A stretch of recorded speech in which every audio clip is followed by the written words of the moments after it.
So Bandai recently put out the ban list, and then of course it's time for a tier list. And I'm not here alone, of course. I have my tier list friend with me. You all know him as George Skepanides, Skepas G. How are you doing, George? Hey, I'm good. Hello, everybody. Welcome to our, at this point, setly tier list. You know, we're doing this every set by now. Yeah, it's the dynamic duo or dynamite duo, we could call it, or something. Yes. Dumb and Dumber. Dumb and Dumber, exactly. And let me just say, I'm the dumb one here. Okay, and I'm dumber then, or what the fuck are you? Yes. Okay. Yeah. No, but for today's video, we are going to do a tier list for OP12 post-ban list. And also keep in mind that like the format is freshly new. We have some new faces in the meta. And this tier list might be completely different in some weeks, but we're just going to give our first thoughts on the list. And it usually is like really spot on, like no wrongs, nothing. So yeah, how do you feel about the ban list and the format coming up, George? It's a good question. I actually think I like it. I kinda would rather have seen them ban UP, just to be honest. But I think it's a good change. I saw that UP is still a good deck. I mean, if the deck is still playable, it's good. I think the problem I have is if they find a list that breaks UP again, it's just so unnecessary to me. Like to have to go through it another time when we know clearly that there is an issue. You know, like with the leader being the effect being too powerful. You know. Yeah. Yeah, but I think for now it's okay, to be honest. But I would not be surprised if somehow something breaks the leader again in the future. And they could have avoided it by just banning the leader. But of course, I understand they didn't want to ban Luffy. They didn't want to ban a lot of things. Yeah. But yeah. I definitely agree with you. I've been playing it against some in the sim now, and there's a lot of them still in high ranked, and the deck is like still really strong. Like you still draw 2 cards a turn, you still have crazy late game potential, and you still are kind on the clock. Just that leaning made it so much worse than before. So I think it's 1 card away from being broken again, probably. Yeah. You know? Or maybe 1 card to be found also. There might even be some cards that could break it now. I like the Saka unban. Same. I like it. I think it's good because I think people thought the leader is broken, but the leader is not broken. The cards that the leader had were broken, like Moria. A lot of tools have been banned, right? Like Ice Age, Great Eruption, Moria. Those cards are not available anymore for the leader. So it's definitely not as broken as it used to be, but it's still good, which is exactly what you want it to be, right? Like a fresh playable leader. Yeah, I totally agree with you. And also, like, I'm heavily biased here because I used to play, like, Sakazuki for half a year back in the days. And I'm so happy that he's back because the leader is so fun to play because you get to cycle, you get to play, like, both blue and black, which actually makes a really cool color combination. But also, like, the leader is freshly out and we have, like, 6 sets since the leader was banned, and you can play essentially almost every blue and black in every card in the deck. So I feel like Saka right now is in a good spot, but will probably be even better once people try to solve the list and get somewhere with it. I agree. I think people don't know how to play the leader and don't know how to build the leader yet. So, and the people who know how to play the leader very well probably don't have an optimal list, right? So I think the percentages, the win rates of Saka will only get better once time goes through. But I don't think it will be an S tier deck. Yeah, no, I totally agree with you. And I think this format overall, like, nothing seems like a clear winner yet to me, looking at, like, the matchups and everything. So for this tier list, I put them in 4 categories. Regional winner, so this is like the strongest decks in the format.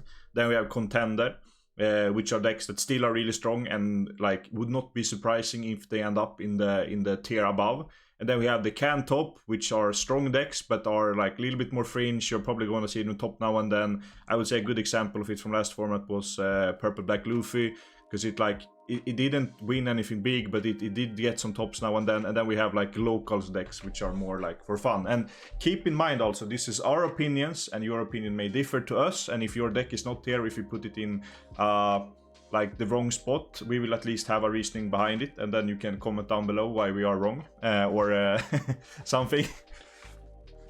Sure. Yeah. So let's get in, and I just put the leaders here, like put them up. I don't think, if you see anyone here below, I don't think anyone needs to go up a step. Here. Doing a quick scan. I think you could put Rosinante there. I think it's getting some interesting tools. Other than that, maybe people want to know about the new leaders, like the Rosinante. Yes. It's only Rosi, I think. Yes, Koala is already there, so that's okay. Okay, so this should be good. Let's begin. So we start with one of the big dogs of the format, in my opinion, and that is GP Luffy. I just wanna put it at like the top of the tier list as a tier 1 deck, or like regional winner potential right at the start there. Yep, I agree. I think it did not get hit at all, while he's one of the decks that we were scared of, let's say, got hit, and another one left the format, right? Like Belo Betty basically is not going to be as good anymore, right? So I think you did get a negative matchup of Rayleigh, but I think overall the deck is really good, and you could tech around some of the matchups, so it's there. Yeah, I totally agree, and I think that it won't be as good as in EB because there's a lot of other decks, so I don't think it will be like broken or anything. So I think it's going to be probably in the top 3 decks. It might even end up as the best deck, and I think GP Luffy being the best deck is a lot better than having UP there or Belo Betty, because I feel like there's at least games when you play against GP Luffy compared to some other leaders. So I think GP Luffy is probably right now looking as the strongest leader, but it may like end up in the top 3 or top 5 at least. Oh, you think so? You think it's the strongest? I think it's the like strongest deck right now out there, but it might not end up as the best deck because people are going to like try to win against the top leader, like UP for example, where UP probably was the strongest last format, but like it didn't convert as a tier 0 deck or tier 1 deck in some tournaments because people tried to beat it. It had a target on its head, basically. Yeah, exactly. And if GP has the target, I don't think it will like be broken. Or how do you say? I can see that. Oh, I just want to say one thing is like, based on what this tier list looks like, there won't be a S tier deck. Yeah. So like the things you see on the top, like that means there is no deck that's standing out like by far, like by far the best deck in this format. I don't think that exists. So that's why this tier list is structured like that. Yeah, exactly. Because I don't really like this S, A, B, B plus and things like that, because I feel like it works more like, how do you say, like you can put them in like power levels or what we presume it'd be good, because there will be upsets during the format and this might change some, but it's just from like first glance of what we see. So we have the next leader here, which I know you are really fond of, at least last format. And I would put Red Zoro in the can top range. I think that there's just a new, better mono-red leader in Rayleigh this format that does what Zoro wants to do, but even better, at least into the other top decks. And also I think that Rayleigh has a good matchup into Zoro, which to me makes it like there's no reason to play Zoro over Rayleigh this format. I think the animal Zoro, I would agree with you. I've been testing different types of Zoro, and I think that could also be good. But I think overall, I'm expecting Zoro personally to be contender. But overall, it will be can top. So you can leave it what it is. Yeah. But I think based on my expectations that I have for myself, let's say, it would be on the contender area. But I think overall for this format, it will just top sometimes, and it will just be there. Like it won't be, it won't be like a deck to look for. Exactly. Yeah, because I feel like Zoro got some indirect support with the new Rayleigh cards. But that's true. I think Zoro might go up here. It depends, because people always count out this leader, and then for some reason it ends up doing well. I've been playing an event list. That's really good. Yeah. But I haven't tested the it was before Sakazuki, so I don't know how it's gonna look like now Sakazuki around, but yeah, we'll see. Exactly. So I think we don't need to touch on Zoro anymore. Yeah. So now we have your favorite boy, and actually one of my favorite boys too, the Red and Green Law. My baby. Yeah, you would be. I would put him together with Zoro in the can top category. Yeah, I think it's either can top or locals. Even how I think you could just leave it at the top, of course, because like the power is there. Like the leader effect is powerful, right? So the power is there, but the problem is that like the power creep is evolving so hard, and every card they're printing is not a 5 cost. It's as if I think Bandai just doesn't want the leader to be good anymore. It feels like all the good cards cost 6, or they are not supernovas, or like they require a straw hat leader or something. They put a lot of locks in cards to make them not playable in law. Even though you get Perona, which is really good in this set, right? The other cards don't really match the deck so well, other than like basically you get Perona and the Kushiru 2-cost blocker, right? Yeah. But I mean, Sakazuki being unbanned is a bad thing for you for sure. UP Luffy going out of the format is good for you actually, because I would say Green Purple GP is a good matchup for Law. But to be fair, I didn't put enough testing in me to test the Rayleigh and the Zoro matchup. But I would assume Rayleigh would be good, and Green Zoro would be bad probably. But yeah, I think the fact that Sakazuki like came back and it's popular at the moment also puts the deck like not a contender, right? Yeah. And I feel you like with the power creep, because Law has since EBO2 done the same thing power wise. Like if you like hit everything, you're doing the same in OP12 as you did in EB, right? The only thing you gotten is more like protection and more utility to get to your like powerful stuff, but the deck was fairly consistent before. So as you said, like they need to print better 5 costs for the deck for it to be able to contend, because leader ability is still crazy, and being able to like bounce cards, bounce searchers, loop Otamas, it's still really good, but it just needs a tad bit more power on the top end. The leader is just fun. I don't know why they just don't like it. I think they're scared of breaking it, but I think that fundamentally the leader cannot break again, because when it was really good, the removal was terrible. Yeah. But now the removal is so broken that if Law becomes the best deck somehow, there will be a Luchi deck or a Sakazuki deck just coming out and just destroying the deck anyway, right? So yeah, but I have to say, I know someone that didn't get stopped by a Luchi format and won a regional with Red Green Law. So better lucky than good, you know. Yeah, exactly. But yeah, I think Law is like on the can top, maybe locals. I would like to see this leader being better, because it's really interesting to play. It's super fun, and it's one of those leaders that gives you a lot of decisions to do, which makes it so that if you pilot it at 100%, it's like it becomes insane. But if you don't play it good enough, then it's just going to be like a decent mid-range deck. So that's why I really like Law as a leader. So next we have Blue Doflamingo, and I think we are just going to put it at locals, in my opinion. You think so? Yeah. I don't know. I think it's okay, actually. It was one of the decks I was thinking of playing, because I would assume it's good into Rayleigh. I would assume it's good into Zoro, like Green Zoro, I mean. Probably bad against GP, but I don't know, I think it's okay, but the problem is like nobody has tested it, right? So whatever I'm gonna tell you now, it's based on nothing. So yeah, like I think it's either can top or locals. I think it's fine if you want to put it at locals, honestly. Yeah, I feel like so too. And as like the format evolves, it can get up to can top, because the leader ability still is crazy.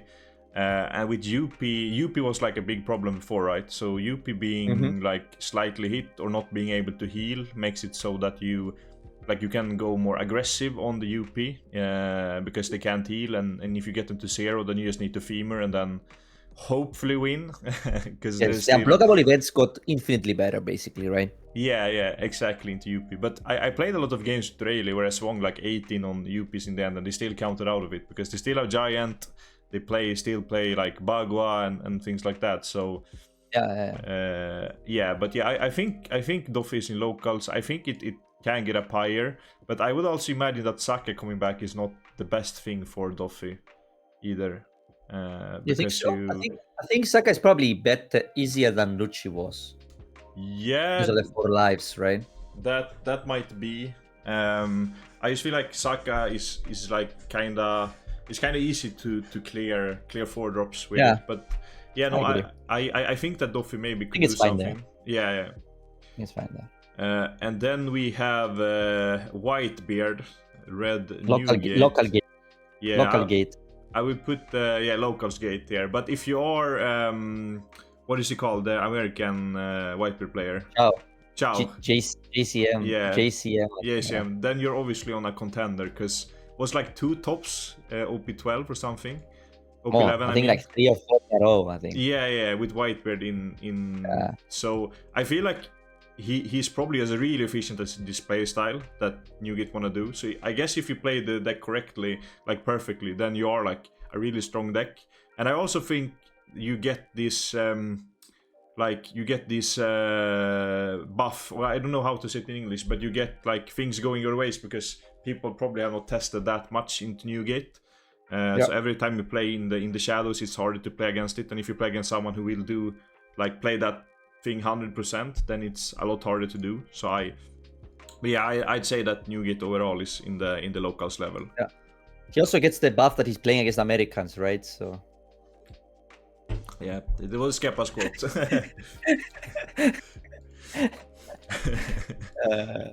Yeah. And then for the next leader, we have the man, the myth, the legend, who's finally back from his political imprisonment, back with vengeance, and that's Sakazuki. And this is one of my favorite leaders, as I stated. I played it so much before, and I'm really happy he's back. And I think that with OP13, I'm looking some at the top in list now in Japan. I feel like Sakazuki is like an OP12 deck, and then probably going to go dormant next set until it gets more support. But I actually want to put Sakazuki in the contender category. I think we talked already about it enough, so we don't have to go through it. Yeah. Now, but I agree. I think it's a contender. I think it's too early to say how good it's gonna be, but based by the games I played, it's good for sure. Yeah. Like with suboptimal lists, I'm doing good. So I would be surprised if it's lower. I'll put it like that, okay?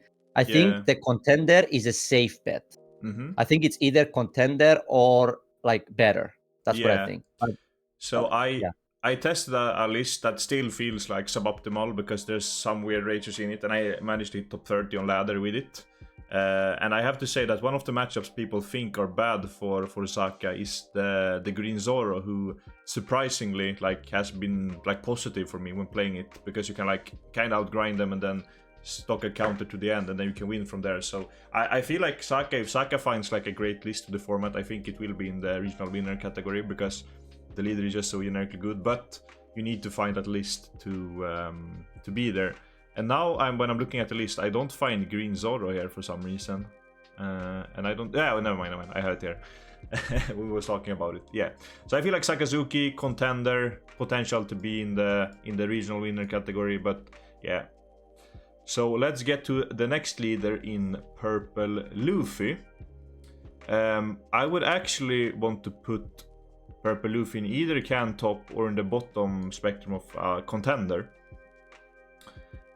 Because it's hard to speculate this deck, right? It's so hard because nothing changed for the deck basically.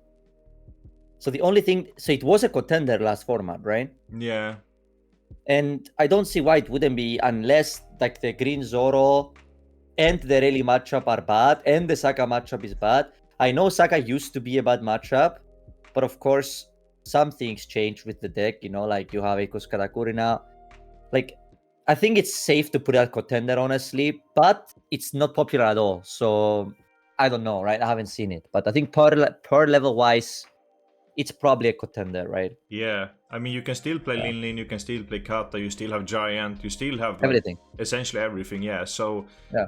I would not be surprised if it's going to be in the contender category and going to do well in tournaments, because I think that in OP11 the deck also was slightly underplayed, because it did convert better in the East than in the West, and if you look at player rates, it wasn't like, I don't think people gave it a real chance.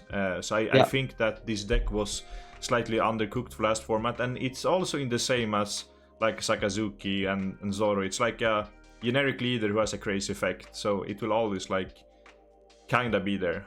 Yeah, I agree. Depending on how the cards it can place into the format. So I think that Purple Luffy is in the contender category. And then we have the next leader here, Skepas' favorite. Next Brother, Brother, ew.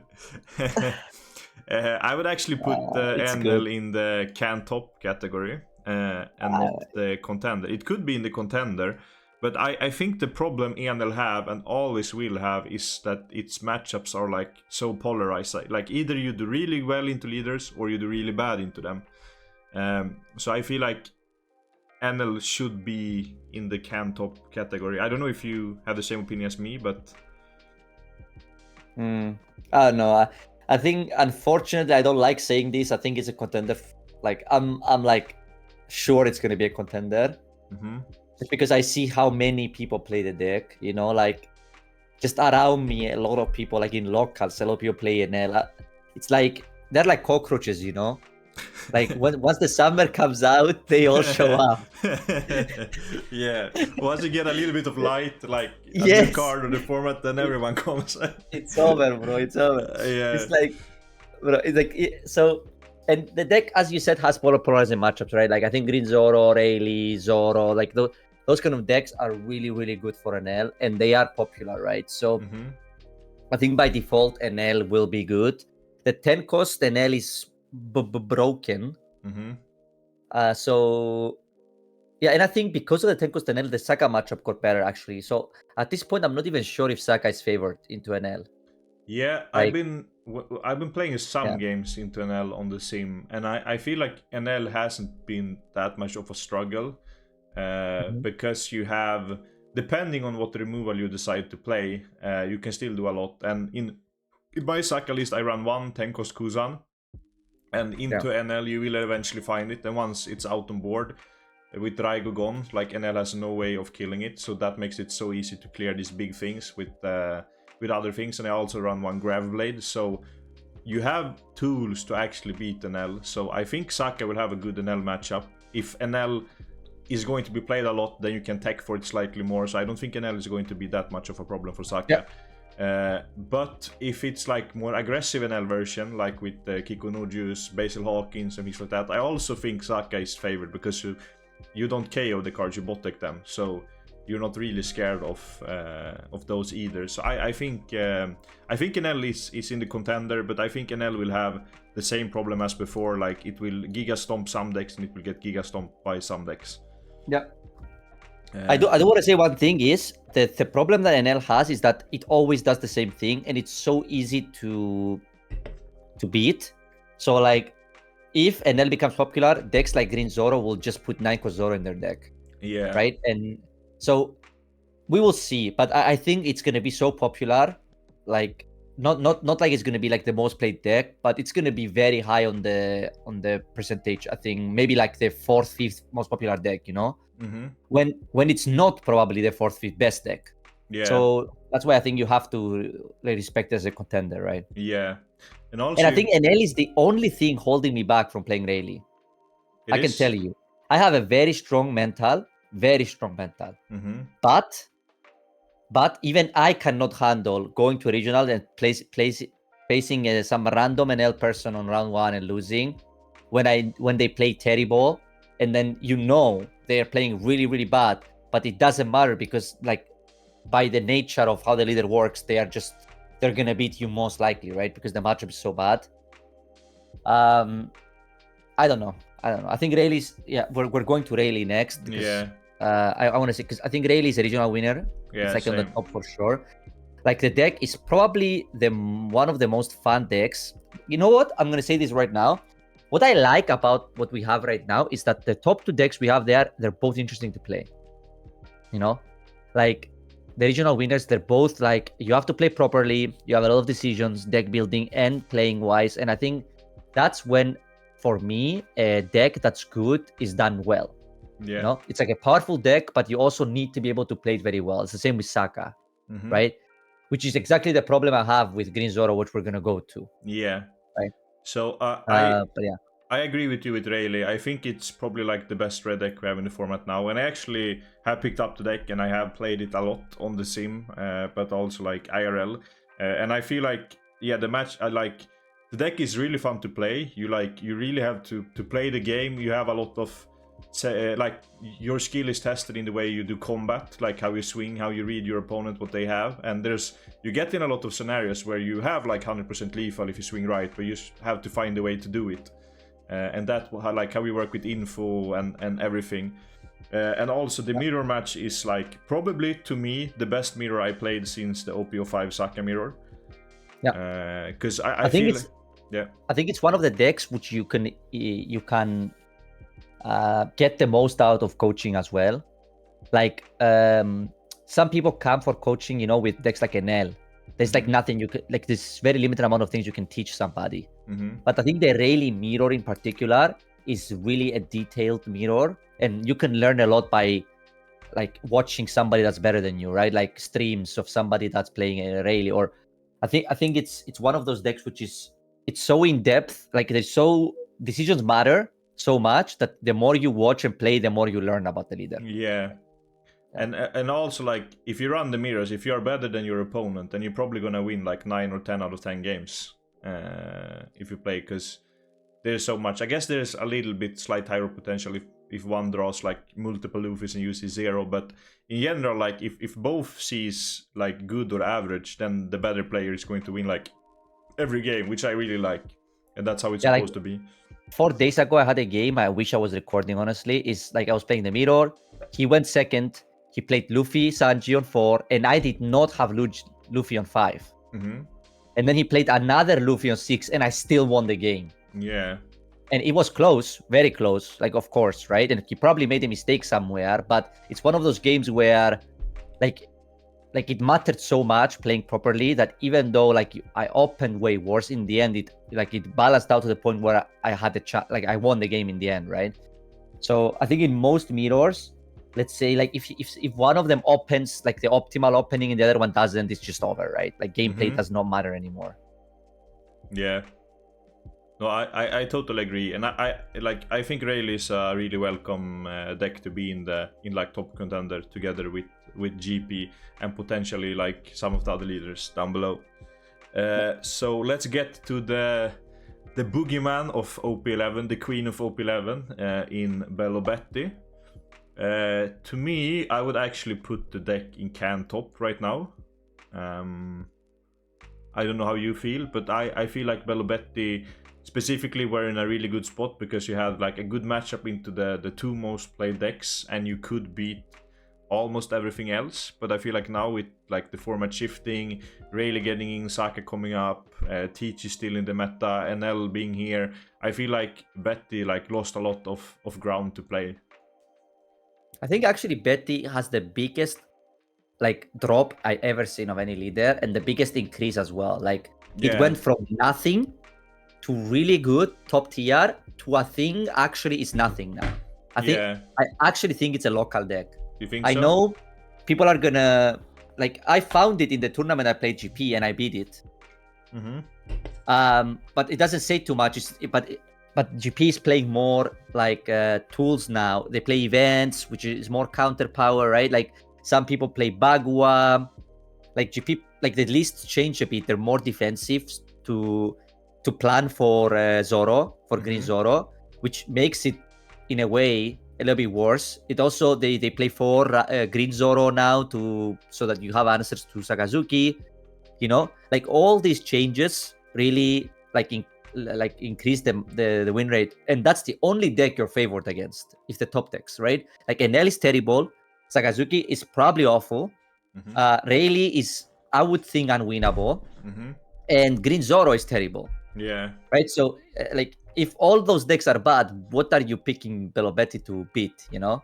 Yeah, that's So, like nothing yeah. of them. So yeah, Nothing. that's true. Like it had like a like the stars aligned last format incredibly well for Betty, but now like the stars are like going away from each other, so Yeah. it doesn't align for Like, Betty anymore. that's like the stars couldn't go further from each other, you know? Yeah. It's like The 50 minutes of fame is over, and now you're at the like at the bottom cleaning toilets again. back to where you belong, you know? Yeah, exactly. Yeah, so I think it's the same with Yamato, actually. I think it's the same with Yamato. I think Yamato got good, and he was probably underplayed last format. I think it was better than what it was played. But I think now it's again all these 5 leaders, 5 life leaders. Mm-hmm. I mean, I count Enel as a 5 life leader, basically. Yeah. They're just bad for the deck, right? So yeah, you could put those in the same category. Yeah. And then we have Reiju. I actually think Reiju is probably in the can top category. Yeah, I agree. I don't have much to say about the deck, honestly. It's just a good tempo deck. Every format coming out, it has some good, some bad matchups. Yeah. Overall, nothing crazy. As long as there is no Dawn deck showing up, like RP Law, you know, which plays with 0 Dawn, Reiju will always have good and bad matchups, but I don't think they're extreme. Yeah. Like the good matchups are like you are like one of those decks which are very 40 to 60 range. You know. Yeah, I don't think it's exceptional. I don't think it's bad. It's fine. And I mean, because like if you're really good at the deck and you have the right list, it can even become a contender. So I actually want to put it here because I feel like people count out Reiju and then it comes back. So depending how the top looks, if Reiju finds a way to solve it, it could probably go up to the contender here. I want to put it here. Actually. Yeah, I don't know. I think Reiju probably gets smacked by Zoro. Yeah. I don't know, but I'm guessing, right? And I also think Rayleigh is a bad matchup for Reiju, right? Like it's too much pressure early, and I think just by both of them being bad, you are in trouble, right? Yeah, and I heard, but I think it's okay. It's okay. Yeah, and UP was like supposed to be a good matchup for Reiju. Yeah. So and UP being nerfed, I think that's not in Reiju's favor. Yeah, and I think GP is a bad matchup, so yeah. Yeah, in general. So now we have Bonnie here. Another EU. Another EU. Another EU. Yeah, and I will actually put Bonnie in regional winner for this format. And the reason why is because I looked at the OP Bounty statistics to see like how the win rates are. Now they aren't like completely accurate, but Bonnie only has like 3 matchup that it struggles against, and that's still UP, it's Teach, and it's Sakazuki. Everything else was green, and not like 50-50 green, was at least 55% or better. So I think that with the new green cards coming out, I think Bonnie gets to like a higher power level and a higher ceiling, and I feel like Bonnie should be in the regional winner category, in my opinion. I think Bonnie is the exact opposite of Sakazuki. Yeah. Like it starts very high always, and it will just continue dropping because Bonnie is one of those decks which the lists are almost solved from the beginning. It's like it's very clear, right? You're gonna play Cavendishes, Carrots, Hoddies. Like there's very little window to innovate with Bonnie. Okay, let's be real. While other decks will continue getting better. And I have a question for you actually. Do you think if I play the best Bonnie in the world with Rayleigh, they're gonna win 7 out of 10 games? That's what it looks like now. That's what it looks like. It looks like a 70-30 matchup because I only have 3 games with Rayleigh against Bonnie, and I won all 3 of them. Yeah. So it's hard for me to say, but in my opinion, I have a hard time seeing this being a worse than 50% in a deck with 3 Mulligans with X amount of Mulligans that you can basically always have in hand. Yeah. Right? I would put the matchup more as a like 60-40 to Bonnie, or maybe even like a 55-45, because Rayleigh can still play tools and you can tempo out, and if you hit your pieces, which you should do like almost every game with Rayleigh because you play so many searchers and the deck is like giga consistent and you do like a mole gun on curve, then you are probably favored in the matchup. So I think that it's more even than people give it credit for, and it's also the point where one of the matchups for Rayleigh, once Bonnie is at 0, Bonnie is dead, because you can just unblockable swing, and like the only card to stop it is the 8-cost kid, and you don't run that many 8-cost kid anymore because you play Mihawk instead. Or facing the leader, I guess, with 10-cost Doffy. Yeah, no, exactly. So I think that Bonnie is slightly favored, but I think that Rayleigh has a lot of room to actually win the matchup, so it's not like Rayleigh into Enel. But I still think that Bonnie should probably be in the top 5 or top 3, maybe even this format, because of the new green cards that came out. I don't think so. I think it's a contender.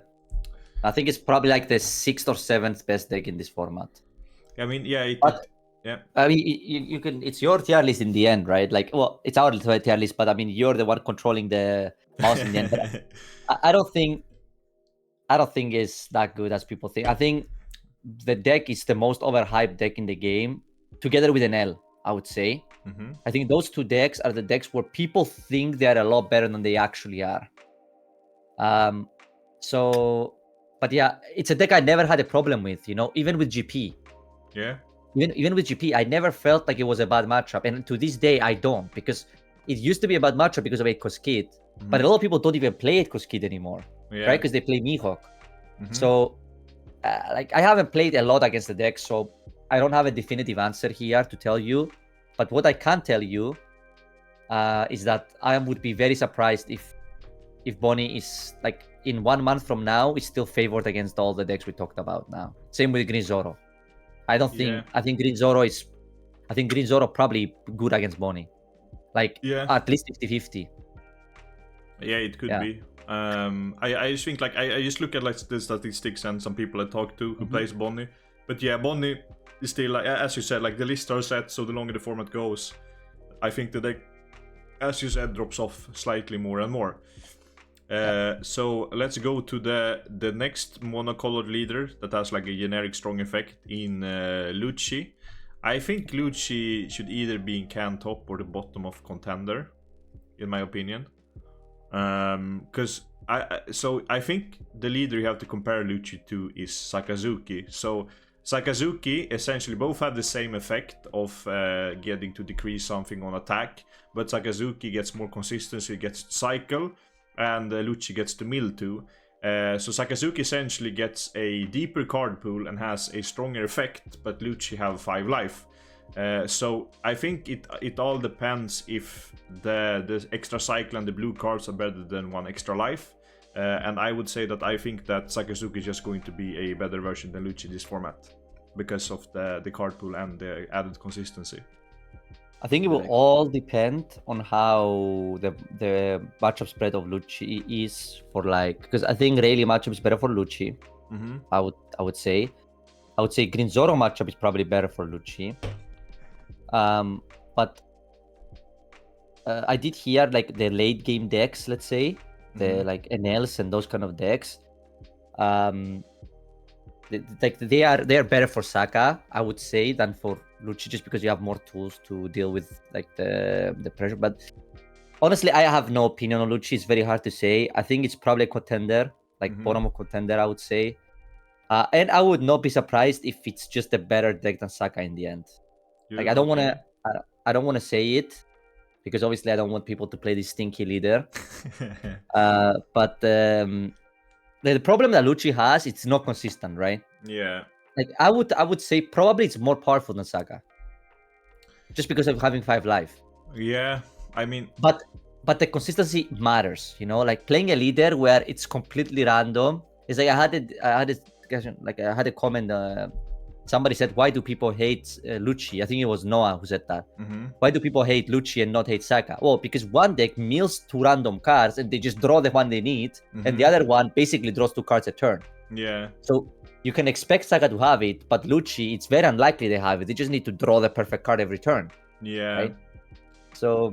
Well, I could agree, but I'm actually going to disagree on what leader is going to be better. I think Saka is just going to be better, because the blue cards are super strong together with black. Like, you have Houndblaze, you can play Gravity Blade, you can play Josu, you can play 7-cost Borsalino. There's a lot of good blue cards for this format, particularly, and a lot of the protection in decks like Zoro and Bonnie and these decks are like KO immune, especially the new 2-cost, and being able to just bot deck them is insanely good.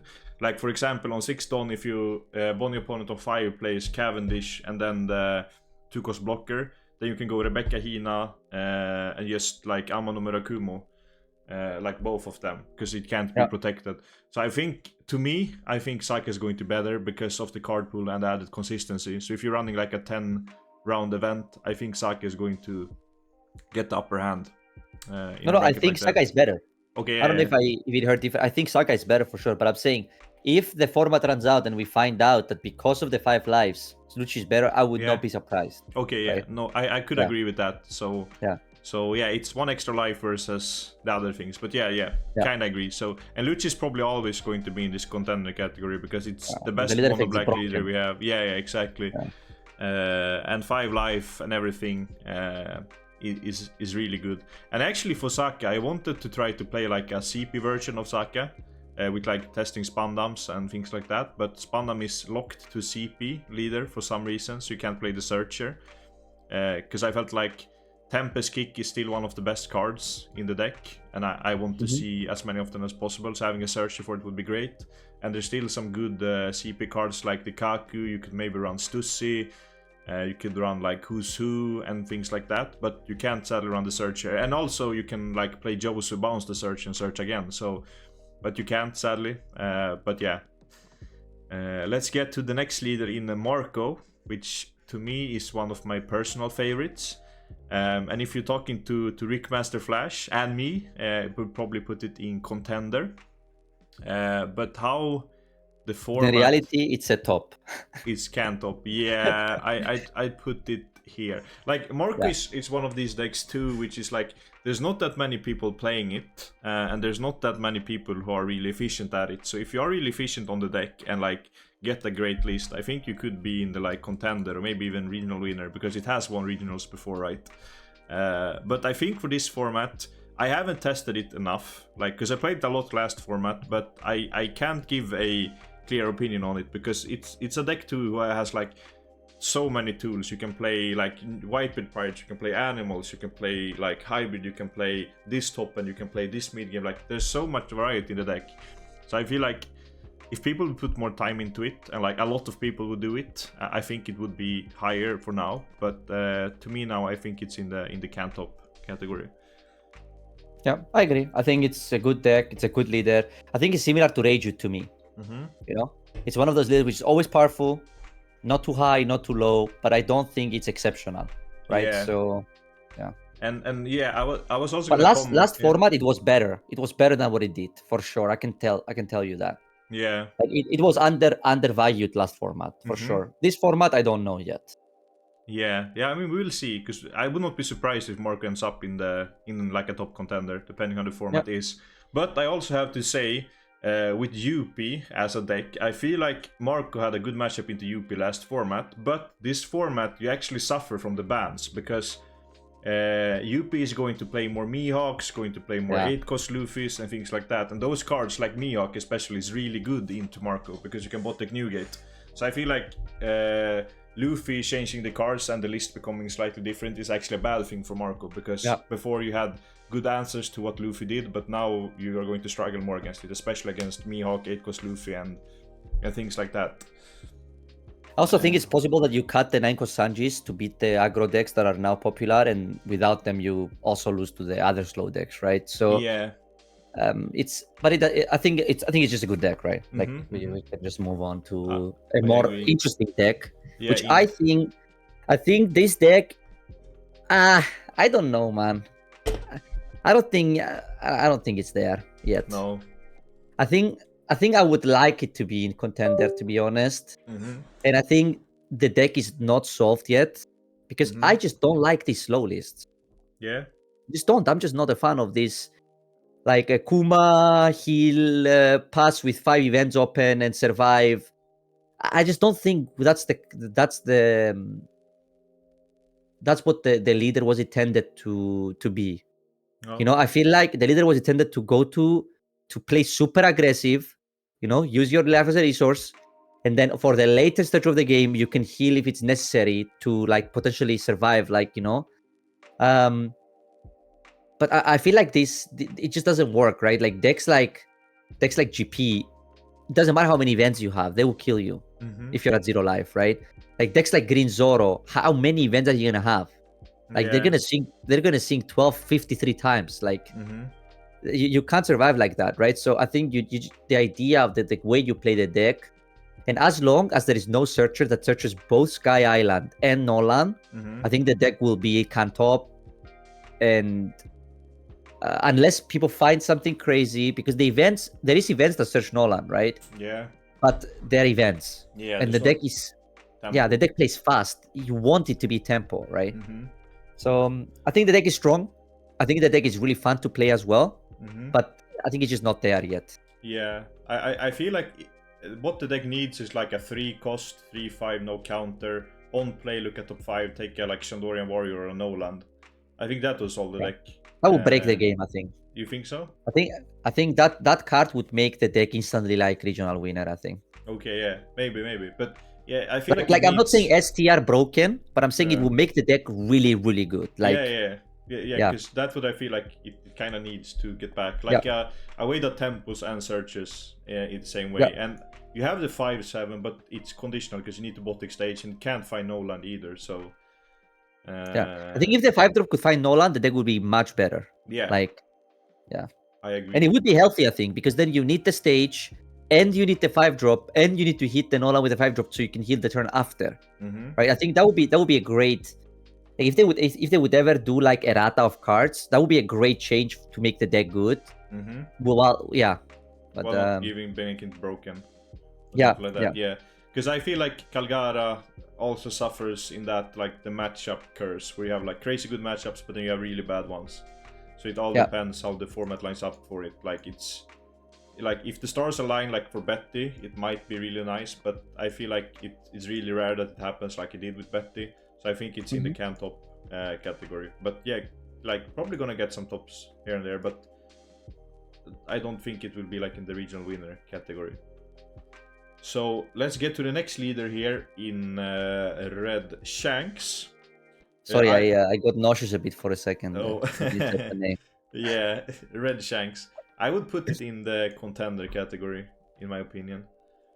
Bro, 3 stinky decks next to each other. I would say if you move Bonnie 2 slots, this will be the stinkiest contender plays. Yeah, I hate to see that. The monocolored curve decks. Yeah, you could say. No, but I feel like Shanks is like it's a strong leader. It has strong cards, but it suffers from the curse of like being inconsistent. Like you don't really have a way to search. You like I don't think Shanks even plays Uta anymore. Maybe some do, but we don't have. I think next set you get the new Lucky Rouge, which will make the deck more consistent, and it's a blocker. And you still have the Lucky Rouge now, which are really good into some of the other decks. But I feel like Shanks is in the contender. I would not be surprised if it does like results, but I don't think it is gonna go above this. Yeah, I think to me is similar to Enel. Is like the biggest question I have for this deck. I know like people are gonna hate me for saying this. Is like, why are you playing those leaders? Like why? like you have no influence over the early game, right? Because you don't search, you don't draw any cards. So whatever you are given, you're playing with, right?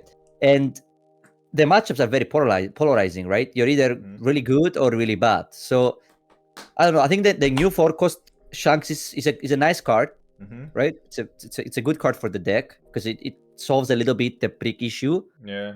But I mean, the deck is just the same thing, right? Like I just hope I draw the right side of the deck and I just play my cards and I hope it's enough, you know? Yeah, exactly. And you're in the spot where like you need your things you play to survive, because you can't really do anything. Like if you play against Saka, and Saka will just like clear your things every turn if they see their stuff. So you feel like you have no agency of the game and just hoping that whatever you play sticks or gives the impact you need it to do. But you still have the crazy leader ability, you have like a really strong engine, but yeah, I feel like it lacks this like added consistency. for a deck like Shanks. But strong monocolor leader will always be in the contender category. So let's jump to the next one, which actually is an interesting leader in Lim. And originally, if you asked me 3 days ago, I would put it in the can-top category. But after seeing the deck play now with some new cards and playing against the deck, I would actually put it in the contender category. I thought you were going to put it to local. Oh, no. I mean, I think the biggest issue that Lim had last format was Betty. But you also had... Purple. Yeah, and blue-purple. And now both decks hopefully being gone. I think blue-purple is not gone, but we're gonna get to that later. But you actually have like a crazy strong deck still, with a lot of tempo. You have new cards that you got in this set, in Deadman's Game, but also the 5-cost Bonnie. And I talked some to Rickmaster, he's like you could call Lim Coper, but I say a Lim player. And I think he went from like okay yellow to like top 3 with Lim really fast, and he said the deck feels really good. So I think that Lim actually is a contender to be a strong deck this format. I have no opinion on it because I didn't play the games. I didn't watch any games either. I would assume you have a problem into Green Zoro, but maybe I'm wrong. It's possible I'm wrong, but like, it's hard for me to see how you survive. Yeah, I think the deck is like 16 2Ks, 4 blast breaths, and things like that. So you play a lot of defensive cards, and yeah, but they have no small blockers. Like their only blockers like Doflamingo 5-cost. So yeah, that's I don't know. true. Like, how do you survive the 2 12s in the end? Yeah, like they go Tashigi 8/8, right? You counter the board or you let the board die. Yeah, I think you counter the board. Yeah, then you take the life, right? Then next turn you take another life, and then now you are at like what, 1 or 2 lives, and I don't know. I need to see it to believe it. Yeah. But yeah, I'm not surprised if it is. It's like a tempo deck that cheats out a lot of Dawn, right? Yeah. So, but yeah. I think if they play Tashigi swing, you can protect your board, and then you go like Sakazuki and another play like drop next turn. You have like 3 bodies, and then you can push Zoro, because I feel like the way you win against Zoro is to like keep up with Zoro's tempo on you. Because Zoro is not super defensive as a deck, and Lim is like has crazy combos later on, and if Zoro keeps like 1 down up and a Mihawk in late game, you can like go for Deadman's Game and then like swing hard, Mihawk something. So I think the Lim stocks are rising, because like that's my experience when I played against it and I seen it play in this new format. I believe you, but yeah. I need to see to have an opinion on it. Yeah. No, exactly. But it depends, like how the format is looking. And then we have the next leader on the list here in Marshall D. Teach, one of my favorite leaders in this game. And I am actually going to put it... I've been thinking a lot about this, and I've been looking at what other people say about the deck, and I've been looking at some early tournaments, and I would actually put it in the top of contender regional, in the regional winner category. And the reason why is because I think that GP is a okay matchup, especially when GP goes to this more defensive build. Deadman's Game is a crazy good card into you still, but I still feel like you can't beat the matchup. I think Rayleigh is more of a 50-50 than people think, because the list I've seen now runs more 4-cost Sirius, which is really efficient into Rayleigh. You still have your crazy leader ability and like playing like more of this hybrid Teach list, getting to late game. I think that Teach is actually in like regional winner or high contender category. I say Galaxy Copium. Galaxy Copium. No way. Like, I think Teach is probably worse than it was on OP11. You think so? Yeah, I think that all 3 of the top decks that I think are top beat it. I know you can play like the event for Zoro, but I think they beat you even if you play the event. If they know how to approach the matchup, I don't know. Like, I'm just gonna say, like, I think the Rayleigh matchup cannot be good, because Rayleigh can just, if Teach becomes popular, you can just play more rush characters, and then you're definitely gonna lose. Right? I think GP matchup is really bad.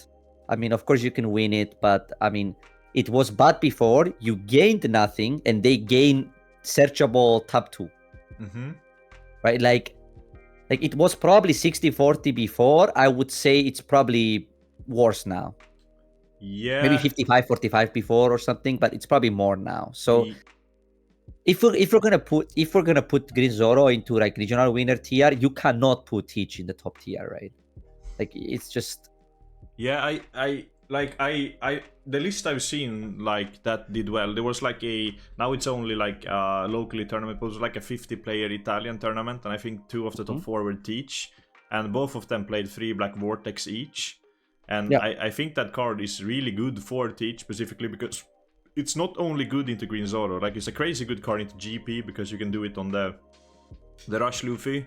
So if your opponent like overextends into it, but they're probably not gonna do it. And if they have that much game, they can tap 1 Dawn and a blocker, I guess. But yeah, I feel like Teach has a like really good matchup into the cringe 4 in Bonnie, Enel, Shanks, and Luchi. Yeah, you can beat Rayleigh. Like I don't think the matchup is that bad. And when I've been playing a lot of Rayleigh and playing some Teach, I don't feel like I struggle into Rayleigh. And when I played Rayleigh into Teach, it hasn't been the most easy thing to do. Because like you're gonna be on the black hole, so your searches don't convert to anything, so you need to draw the rush part of your deck, and it all depends how many rush cards you play, as you said. But one of the events searches still, right? The 0 cost event. Oh yeah, no, exactly. But I feel like the power of Rail is that everything you play essentially replaces itself. So it's like this aggressive deck, but you still have like a crazy hand. But I think they can starve you actually too. Yeah. Like if you start countering the 5s, I just stop. Like what are you gonna do? Yeah. Like I don't know. I'm having a hard time seeing it. It's okay. I get your like. I think it's a contender because of it being good against the other contenders, right? Like if it wasn't good into the brother EU4, it would be like worse, like way worse, right? Yeah. But I think it beats those decks and it loses to the top aggressive decks. Yeah. Now when to think about it, this is essentially the same leader but in different colors. Yes. So we just need like blue, maybe boa, and then we have purple. Yeah. This is the leader that your opponent sits down, flips the leader, and no matter who you are, you either smile or your face just becomes like that emote, which is just a line. Yeah, it's from Breaking Bad, Gus, when he goes from like smiling to like really angry. It's that. It's that. You're either the one or the other. You know? Exactly. No, I agree with that. But I think that Teach, like looking at the early tournaments, there's some still in top ladder. I was gonna say that Teach probably suffers a little bit about the UP hit, depending how good UP is, because it was the same when they hit Jinbe and Doffy. Like Doffy was like a bad matchup, but it became even worse because Doffy resulted to play more events and more cards that were good into you, and Jinbe was not a good card into you. And for UP, like Linlin, you don't care about Linlin because they're going to Kata be in the black hole. Yeah, Kata was good though. Kata was really good against you, so that's the thing. But the Luffys I've seen now in top ladder especially, they play more 8-cost Luffys, which is a really annoying card for you because it has rush. So if the UP decides to be aggressive and stop starving, then it can be really hard because you can like never do anything with Burgess, so you have to play around with the KO part of your deck. And like if you get hit on a Grav Blade on like double auger, then it's really hard to get out of there. So it all depends like how the format lines up. But I would not be surprised if Teach is in like the top 3 or top 5 this format. And I would put that top of contender. I would put it at top contender, and I will say right now, I would be insanely surprised if it is like on regional level, like regional winner level. I think. Yeah. So unless like Enel and Bonnie are like the most popular decks, you know, that's like the only way I see this. But yeah, I think the only really bad matchup this format is GP.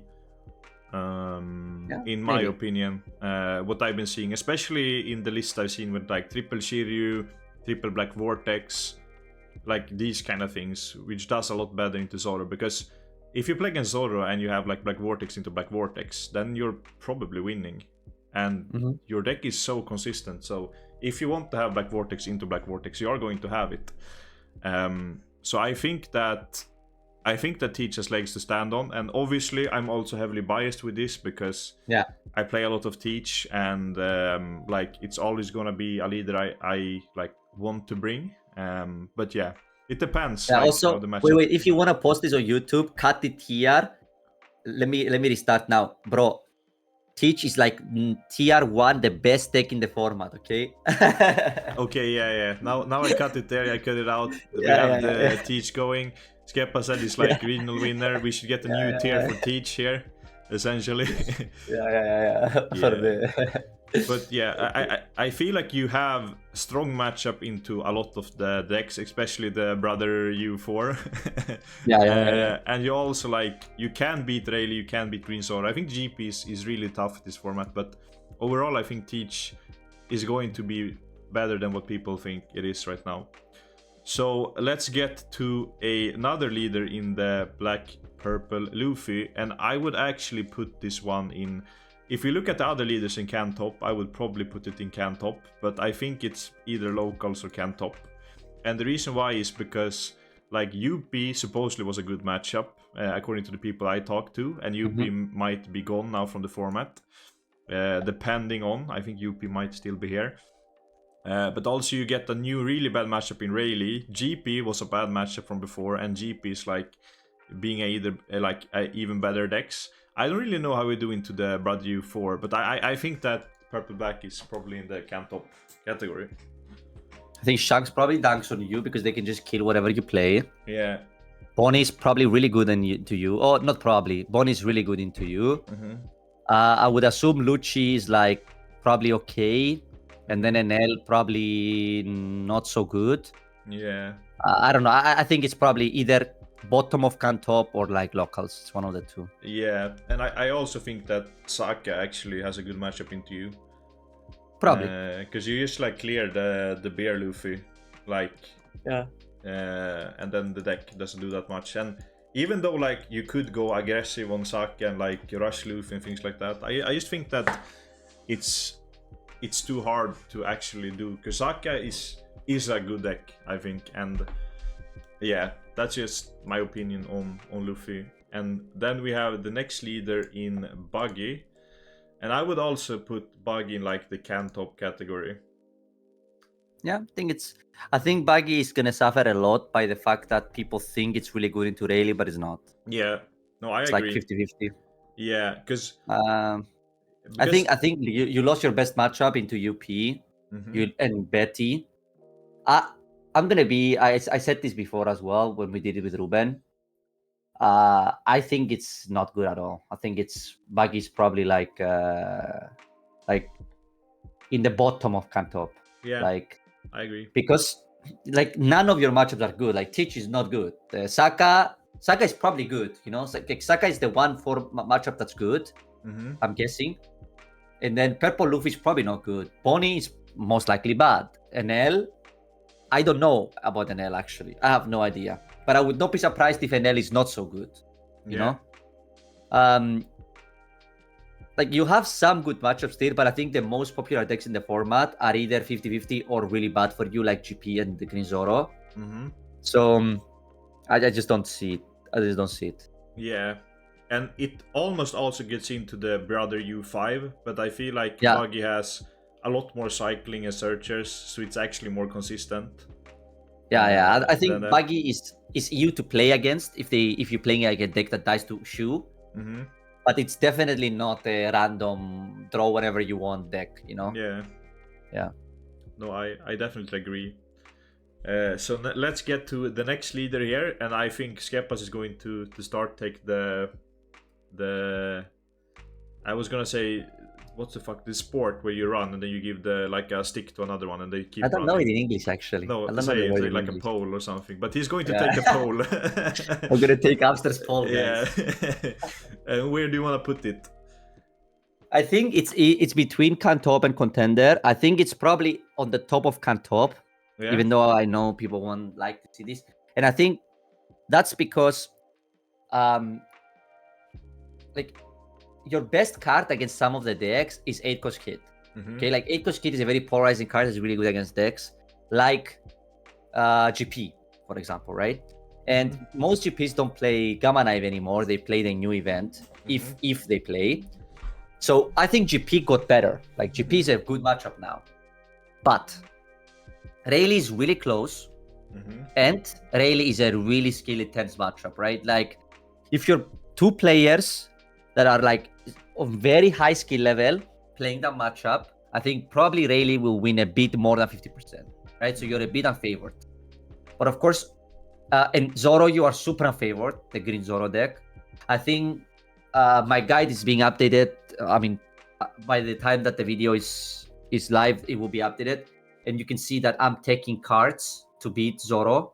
Like, I'm playing 4-cost Arlong in my green yellow low deck, so I can beat Zoro.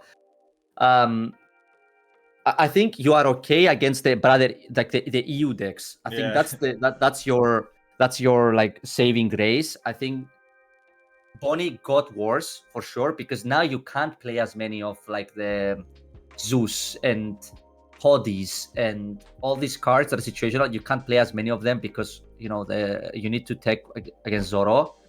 So I think Bonnie got worse, but I think the other decks are okay. I think Sakazuki is probably an okay matchup. I don't have a lot of games against Saka, but from the games I have, it seems to be like a close matchup. Like, if Saka can pop everything, they're probably gonna win. But if you play Hoddies and Deadman games, you can kill them a lot of the time. You just kill them at the end, right? Yeah. But Teach again, Teach is still really bad, even though it got quite a bit better with Deadman's game, I have to say. Yeah, I mean, we don't need to go too much into it. I think Law is just a good deck. It's overall, it's a powerful deck, right? But the format doesn't align very well for it. Yeah, I definitely agree with you, because it has the Dawn cheating in it, like in LD, and that's really good. But yeah, it has to line up with what it play against, because you lose life doing it, and like the tools you have needs to be good into the format. So I agree. I would not be surprised if it gets higher, because you get the new Deadman's game, you get the new Perona searcher. Yeah. Because before, like, now you cut Bonnie, so now we have 12 searches going second instead of 8 if you want to shambles on 4. So, but it all depends, like how you said, like how it lines up into the format overall. And I just want to say, the one thing is that if Enel becomes the very popular deck, that's like, for me, it's like mwah, it's like chef's kiss. Because like Law absolutely demolishes Enel, right? Like, they can never starve you. It's like the only deck in the format you cannot starve. It's impossible to starve green yellow, and their deck is just too slow, right? So it's this is brother you if you play anything except Law. Basically, at least talk about the decks you play overall. So let's get to the next leader in Usopp. I'm just gonna put it in locals. I don't think we need to talk that much about it. It's like hard lock to the archetype, and I think the archetype is too lacking in this format right now. Yeah, then we have I don't know. Red. I never liked the leader anyway. I never liked the leader, to be honest. Yeah, but it's decent. And then we have Smoker here. I would put Smoker in maybe can top to contender. I think it got a lot of new great cards in like Deadman's game, in the new Bonnie, in the new Mihawk, in like the new blocker that can protect Smoker. But I don't know. I never been a big fan of this deck, so I may be biased against it. But I don't know. What do you think? I think it's really good. I think it's better than the EU5. I would put it like in front of the Luffy. I think I'll put it there. I think people didn't put a lot of time into it because they're like interested by the new tools or the new decks that like now become good. But I think once the format settles down, they will realize that Hoddy is still a card. It's still probably the best Hoddy deck. Actually, it's probably the second best Hoddy deck at using Hoddy. Bonnie is the best at using Hoddy, but it's the best aggressive Hoddy deck, and I think it's good.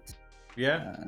I mean, you have a positive matchup into GP, right? You have like a good Teach matchup. I don't know how the Rayleigh matchup is. Probably bad. Probably bad, yeah. And Zoro also probably bad, I would say. Yeah. And I think you're okay into Enel. You're like good into Shanks probably now with like the cheat, the don't cheating, like, because you can go very wide. Yeah. Yeah, I don't know how it is into like Bonnie. Like, I would assume not too bad. I would assume good for Smoker actually, because you are similar deck, but you have Mulgan, right? Yeah. Or like, You have a Saka, I don't know. I haven't played it enough, but I feel like it could be good for Saka because you can. I think it's close. Yeah, I think it's close. Yeah, you can go around the 2-cost blocker because you bot deck, and then like there's turns where you can clear the Tashigi and then clear the smoker kind of easily. Mhm. So yeah, but I yeah, okay, never mind. You might sold me on it a little bit more. Smoker, and then we have Kobe. I think this deck goes to maybe can top. Or do you want to put it in locals? I don't know, man. I just don't think it has the tools. Like Yeah. I feel like GP defensively I don't think it has the tools. Like the new Kobe is nice, making your leader 7k. Mm-hmm. But I don't know. I'm not sure it has the tools to beat the slow decks. Yeah. And I'm not sure it has the tools to beat the fast decks. It's like somewhere in the middle, you know? Yeah. Like if Kobe's topped, I wouldn't be too surprised, but I don't think it's gonna top a lot. Yeah. You know? No, same. So, I just feel like it's hard capped into the archetype, and the archetype is not that good. Like yeah, it's compared lacking to- cards. Yeah, exactly. Lacking cards. So I think with the new 4-cost Kobe, the deck will get a lot better. Because if UP is gone, you had the new 4-cost Kobe, 'cause you get card draw and things like that. I think there's more things going for the deck, but yeah, I agree. Like it's probably like the can top to locals level deck. Yeah. Actually, and now we have 5, I think, at least 4 big leaders coming out. What people think, and we have Green Zoro. I'm probably gonna put it in. I don't know. I want to put it in contender and regional winner. Because like I hate to play against this deck. It's like I hate it. The But peak it's of the Brother U5. it's like the aggro version of the Brother EU, you know? Yeah. Like the Brother EU is like everybody who wants to like make dinner and finish food and then just play the game that takes 30 minutes, you know? And Zoro is every single one of those people, but who wants to play aggro decks, you know? Yeah. Like I feel like it has to be because it's so broken, right? Like the leader effect is. I could say it's probably. I feel like it's the most like overtuned leader effect together with the cards it has in the game. I agree. Obviously, Teach is the best leader effect because I mean it basically negates half the decks, right? But the fact that you throw a card adds like an actual layer into it, right? Like this. I told somebody we were at like a tournament yesterday, and I told them I feel like I've never seen a deck like where after 7 Dawn, like after if you play Tashigi on 5, some leaders just cannot beat you, putting all Dawn in your leader and swinging in their face. Yeah. Like literally, you have to play in 0 cards. The only card you're playing is the Restant event, and you can beat more than half the leaders in the game just by doing that. Yeah. Because I was talking to Ervoye about Green Zoro, and he said that this is probably the most brain dead deck he has seen being printed in any card game at any time. And like it teaches you the exact things that you should not do in One Piece. Like putting all your Don on leader, swing on character, and then putting all Don swing your face. Because you want to like try to bait cards before clearing things and like play more on that. And it just takes everything out of account and just put the dons here and smack something, and then you smack It's face. the exact opposite of playing optimally, you know? Like you don't develop anything. The only cards you develop is Mihawk, because then you can just put the rest of the doll on your leader and swing with it, you know? It is just, I don't know, bro. And I think simple decks like this are good for the game in one sense, because newer players get into the game and then they pick up Zoro, and having it as a popular character on Zoro is good too. But I just feel like a deck that plays like this should not be at this power level, because 100%. It's just like, it's so frustrating to play against, because it's awful for the game, I think. Yeah. The fact that a deck that linear is this good is really bad for the game, I think. Like, people want to play tournaments and play so that they can improve and play better, and you know, like you put 1,000 times into your deck, into your Rayleigh deck, you play perfectly. I mean, Rayleigh is a bad example because it's a good matchup, but you put like infinite amount of time into your Sakazuki deck, right? And learn to play properly, and then you find this Zoro guy who goes nothing on 1, like Prerona on 1, 8 leader on 3, then Tashigi 8-8 on 5, then Tashigi 10-10, and then for the rest of the game he proceeds to put all Dawn except 3 on leader and swing, restart, swing, and then next turn all Dawn but 3, swing, restart, swing. Yeah. And there is nothing you can do, right? Yeah, because there is nothing you can do. You can't block, yeah. I think how they could have done this leader a better way is to nerf it so that it can't restand itself by its effect if opponent is at 0 life. Because that would mean that, like, putting up a blocker late game gives more nuance to it. Because, like, now if you have one blocker, you still need to counter out of a 15k swing. Yes, like one blocker, it doesn't exist. Yeah. Right? And if you play 2 blockers, they just tap them. Yeah, no, exactly. That is weird. Yeah. Like, I was like, yeah, you know what the counterplay is? Yeah, just play 2 small blockers. And then they play for 4 Dawn, Kushina. Yeah. And then they use 3 Dawn on leader. So basically they tap your blocker for 1 Dawn. Right? Yeah, exactly. Yeah. So, no, I agree. I think this deck is, like, it's crazy strong. I feel like it's a deck, like, if you manage to play optimally into it, I think it gets more manageable. And I don't think it's, like, turbo broken, but I think it's really bad for the game having a deck this strong that plays in this way, because it's so uninteractive and, like, but I have to say, in testing against it, especially with Sakazuki and Teach, I feel like the matchup is a lot better than what people think. At least Sakazuki. You have to beat me. You have to beat me with it to make me believe it. I mean, we could try. We could try. But yeah, I think Zoro is probably in, like, the regional winner category, and it will be, like, probably the deck now with UP being nerfed that, like, are going to, like, this is the deck you need to beat, essentially. Because I think there will be a lot of players playing it, because it's kind of cheap, right, to pick up. It's easy to play, and those kind of decks gets a lot of play. Like, if you look at, I guess UP is a bad example because it was more expensive, but it was, like, it's probably in the top of this, and I don't want to put it there, and I don't like it. And I'm probably going to play decks that beats it the whole format, because I hate to lose against it. But yeah, I think Zoro is probably in the, like, top 3 decks this format. Yeah, I agree. Yeah. So let's go to the next one in UP Luffy, fresh off the nerf. I think it was interesting how they did it, like banning Lin and Katakuri in the deck. I feel like the better way would just be to ban the leader, but I guess the leader just got out and it's just been out for 2 months, so it might put a sour taste in people's mouth if they just straight up ban the leader. And I think it's a step in the right way, but I feel like long term this leader is not going to be here, because the leader effect is just too strong, essentially. And I would put UP in the contender category, actually. I don't think it's as good as the other decks. I'll put, like, at the bottom of it, but yeah, but I think people haven't found the lists that are good yet. Yeah. So we will only know the true power of the deck in, like, in a month from now, probably. You know, like a half a month from now, like 2-3 weeks.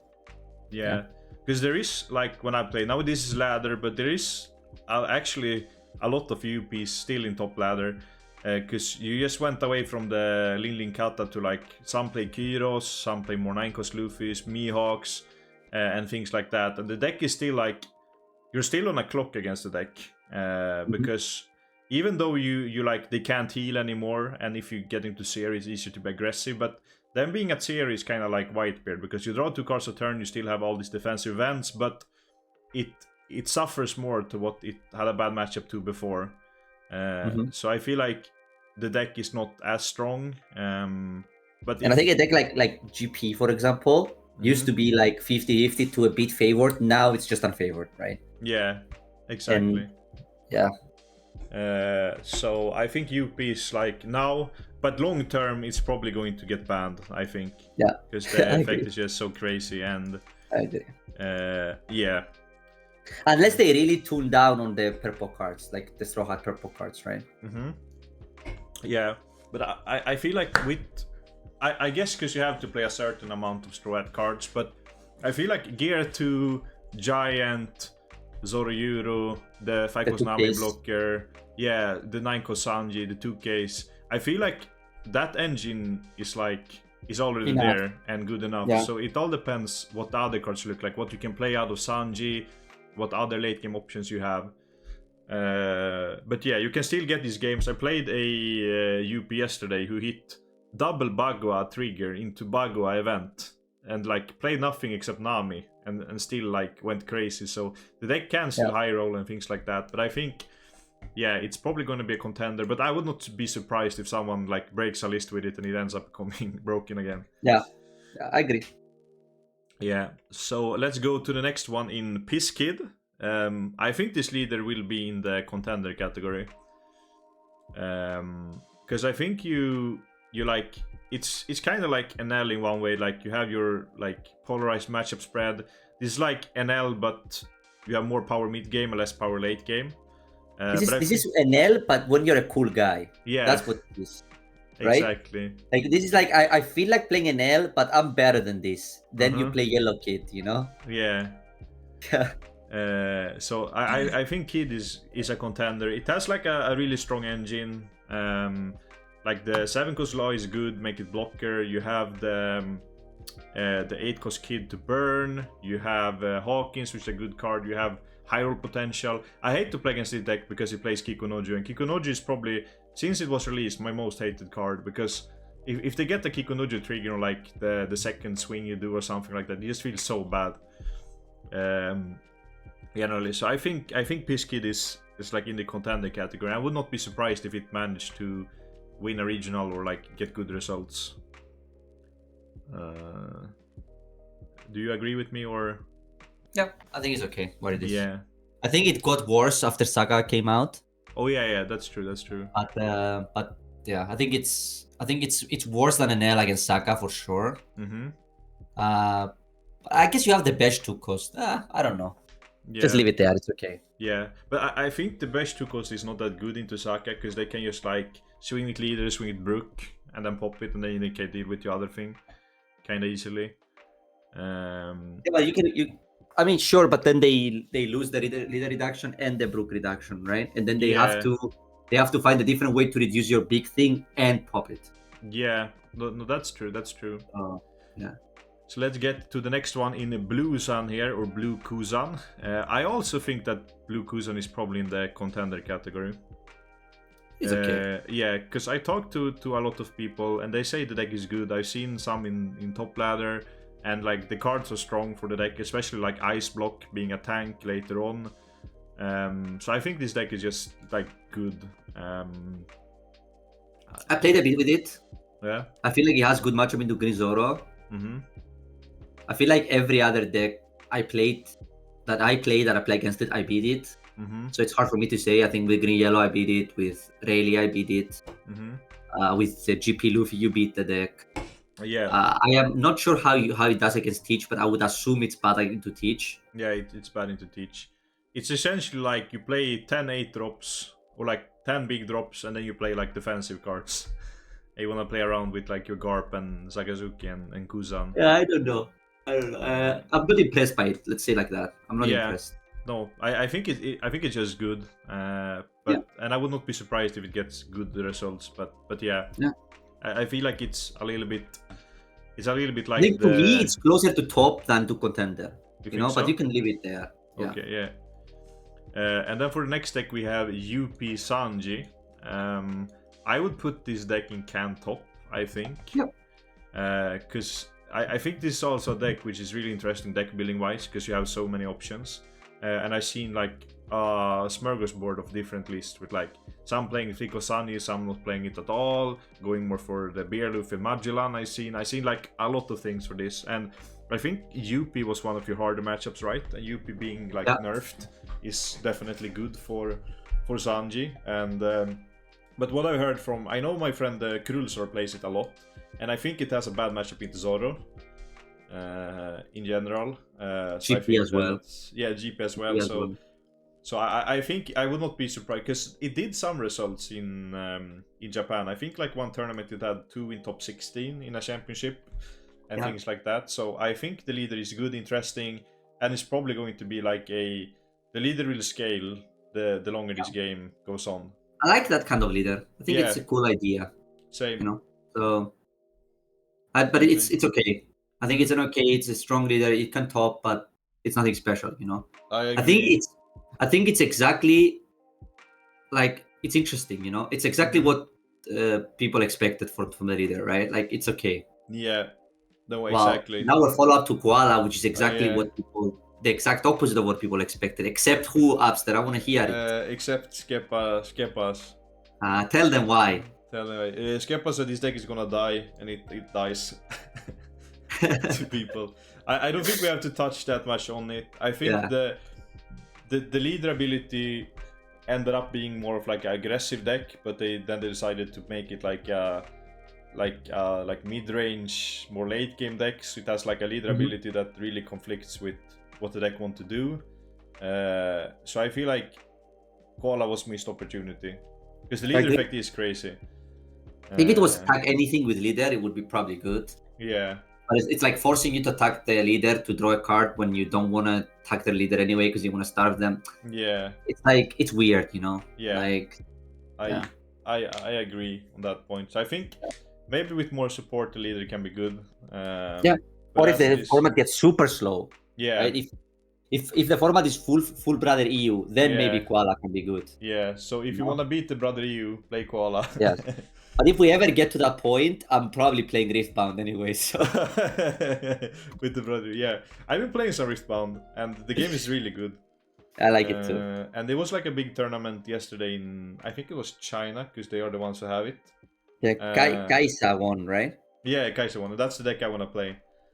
Because it's a little bit like Art Like Phoenix Magic. But then we have Rosi. I think Rosi also is locals. I mean, I think this deck they did just like fan service. They wanted to design something cool, and like even purple and yellow, they probably didn't want to give something this set, because this set is like heavily green focused. Honestly, if they did it purple green, it would be really good, I think. Yeah, and I mean it opens up an interesting way, because I think there will be like either a like blue purple or like a green purple law leader coming out in the future, because there's a lot of Heart Pirates card that still can be used. Yeah. And like the new 7-cost Law is a crazy good card. Like pumping everything, especially for like a tempo deck like Law would be insane. So if if you manage to buff like 3 characters in your leader with 1000 for a turn and getting out like a 7-8 that ramps one, I think the cards it got has potential, but it needs more support. I agree. And probably another leader too. Also, the fact that it's not a supernova, right, makes it already like your 7-cost Law, the yellow one doesn't even work the Dawn part. Yeah, exactly. Yeah. So you're just like, I think this leader was like they wanted to do something fun, like flavor-wise, with Law. But this makes me optimistic that we will get a purple green and purple blue Law leader, because both that would be really good. Yeah, purple green would be chef's kiss. Yeah, imagine playing Vivi, bounce Vivi, and then play it out again. With blocker lock? Yeah, and just draw 4 cards. Oh my god! I just had an out of body experience. Yeah, definitely. And then we actually come to the IKEA Nami, the Sweden Nami. I'm not biased. Here, blue yellow. I think this deck is like, I don't know why no one looks at it right now. I think it's really undervalued. I think it's in the contender category. What do you call water? What do you call water that dogs drink it? Dog water. Yes, that's what I think this deck is. No. I think it's much better than what you give it credit for. Yeah. I don't know. I was never impressed. I honestly thought it would be a really tanky deck, and it's not tanky at all. Yeah. Like, I don't know. I was very disappointed. Every time I play against this leader, I'm just disappointed. I don't know. Yeah, I think it's in the contender, because looking at, like, it won a regional in Japan, right? When UP was at its height.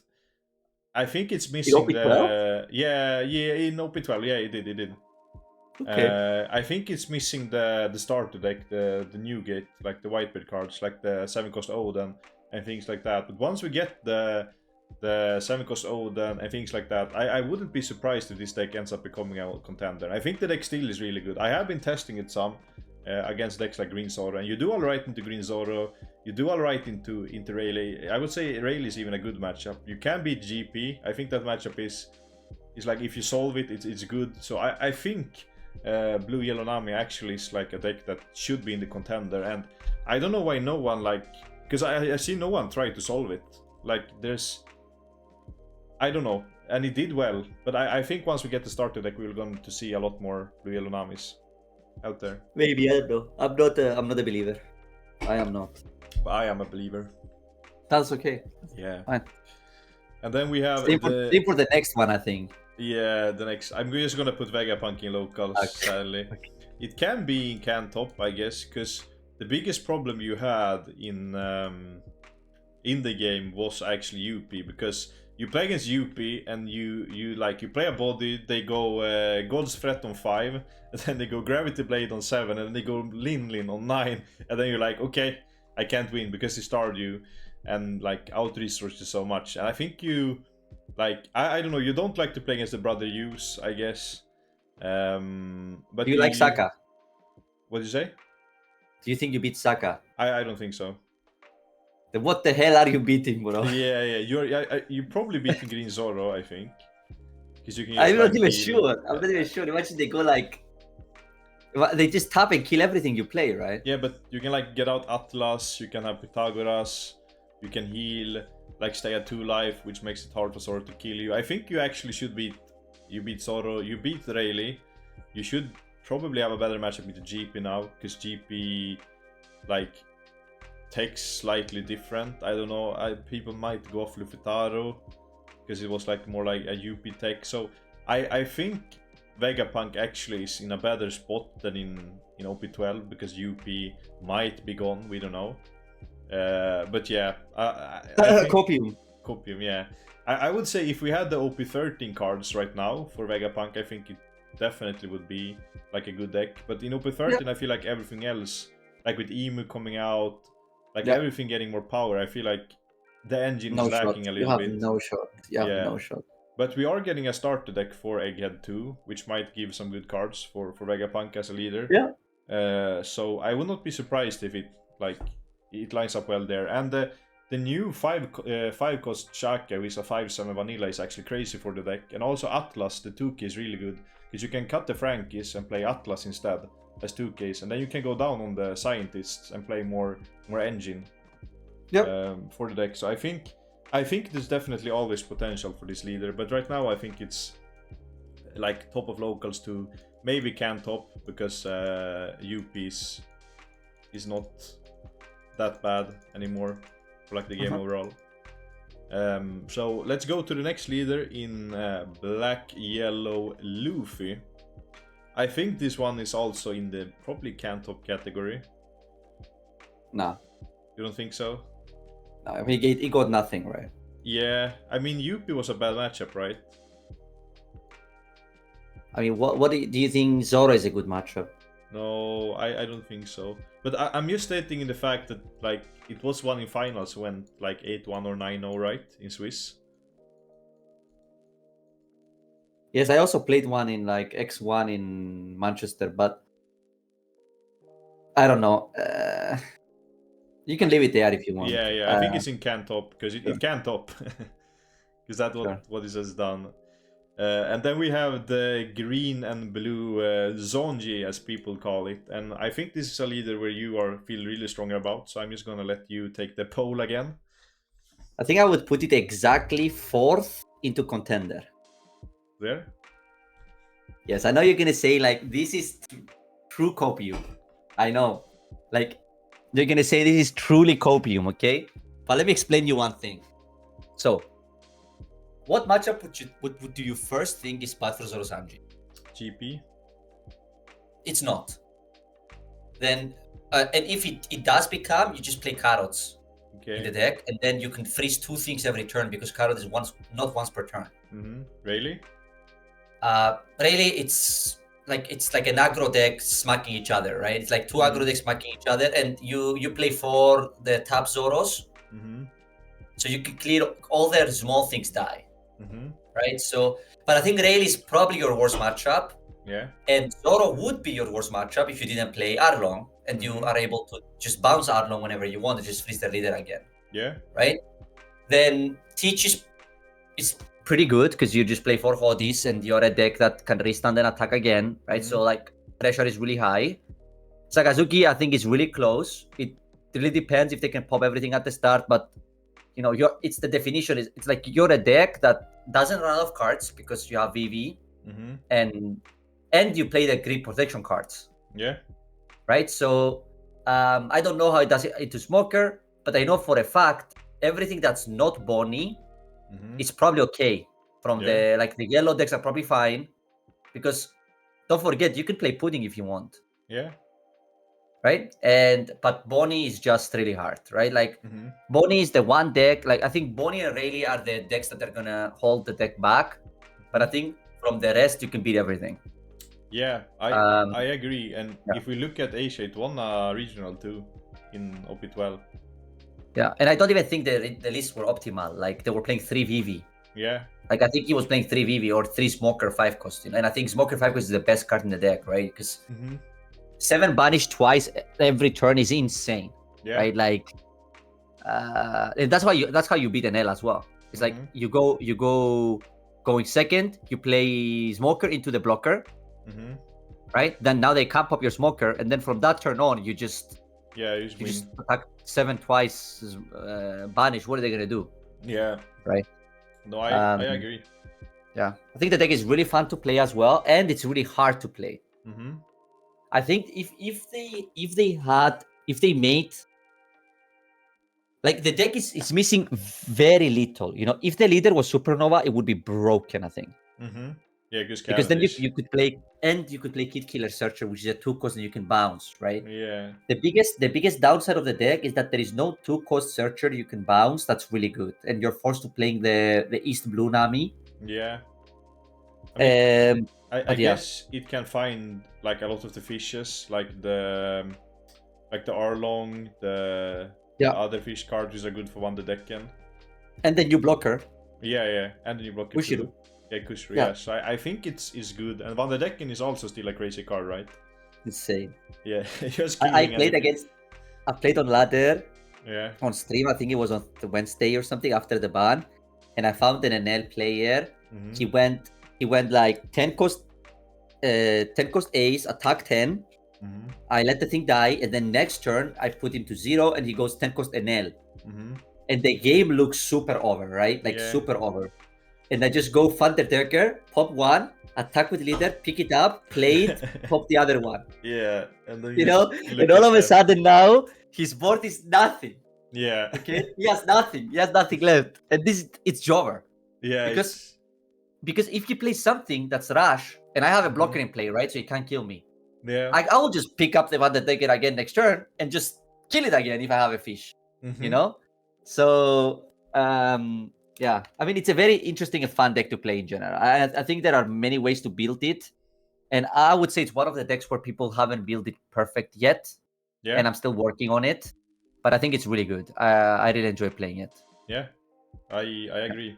I think it's definitely good, and it's like this kind of deck. If you get to stick your 5-drop, you are in such a favorite spot because you get to utilize your leader. But if you lose the 5-drop, then it's really hard. Yeah. If you untap with your threat, whether that's 4-cost Cavendish or 5-cost Smoker or whatever you choose it to be, you are in a super good spot, right? Like you draw so many cards, and he plays Hodi. Yeah. And he plays Hodi. Yeah. And because Van de Decken, you don't lose to these late game decks because you can just go Bazinga on the on the big things. Yeah.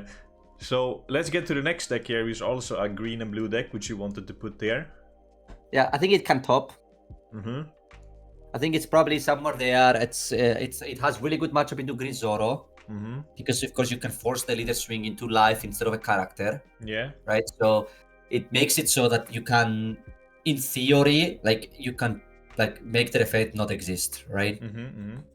Because they're swinging 8 not in theory actually. You just make the effect not exist, right? Because they go 8 on your character and then 8 life, but now they're only going 8 life.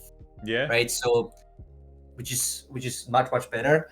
I think the deck is probably not as good into the slower decks that are becoming more popular because of UP being banned. And I think the deck got worse. I think it would have been better in OP12 before the changes. Mm-hmm. I think now it's worse because of all these like Blackbeard, Sakazuki, Bonnie, Enel, Shanks. All these decks are probably bad for the deck. I would say. So You don't like the brother use. no. But I guess you could play like a fish package in it, right? To play like You Wonder could. deck and things Or you like could play that. Red Rocks. Or you could play Red Rocks. Yeah. But even so, it's still very hard, right? Because like Blackbeard, for example, Wonder deck, it doesn't matter, right? Yeah. Or against like Bonnie, if they just curve out very well, like Carrot, Cavendish into like Hodi, you have no chance, right? No. Yeah. Yeah. I guess so. So yeah, here we have the tier list, the final result, and as I stated before, this might change, and this is just our opinion. So if you want to rage, take it out in the comment section down below. If we missed your leader, if you want to rage, tag us on X and just say like, "What a bad tier list! Oh my god!" Yeah, you know? exactly. No, but guys, thanks a lot for watching this video. We are 1 hour and 40 minutes in. I just want to give a huge shout out for Skepas coming over here and doing it. So I'm going to put all his socials down below. X or like Twitter, his YouTube, but also his Twitch. And also make sure to check out the She Noise Cups and TCG Live, which Skepas is a part of. Every Monday, Tuesday, and Wednesday, I think, right? Yeah, this is like my part-time job at this point, you know? Yeah, So exactly. If you want, you can basically live half my life with me. Yeah, you know? exactly. But also, like, I think if you're on this channel, you're probably like, you know, the Shinos Cups where I play like Monday, Wednesdays on stream. And I also want to say, please like, subscribe, you know, the regular one. I will be putting my Metafy and Skepas Metafy down below, which I produce weekly content under. Right now focusing on the Sabodi Showdown playing, and I know Skepas does content too there. Yeah, I have some free stuff too, so just check it out. Just, you know, the more you check, the more you're gonna learn, right? So, and Upstairs channel is a good channel to learn as well. So I mean, you know it already because you are here, but yeah, thanks a lot. And also it's a way to support us, the work we do, because like supporting me or Skepas there gives us more room and options to do this more, this free content too. So yeah, I just want to say I appreciate all you guys a lot. Thanks for watching, and I will see you in the next one. So Skepas, say bye. Bye.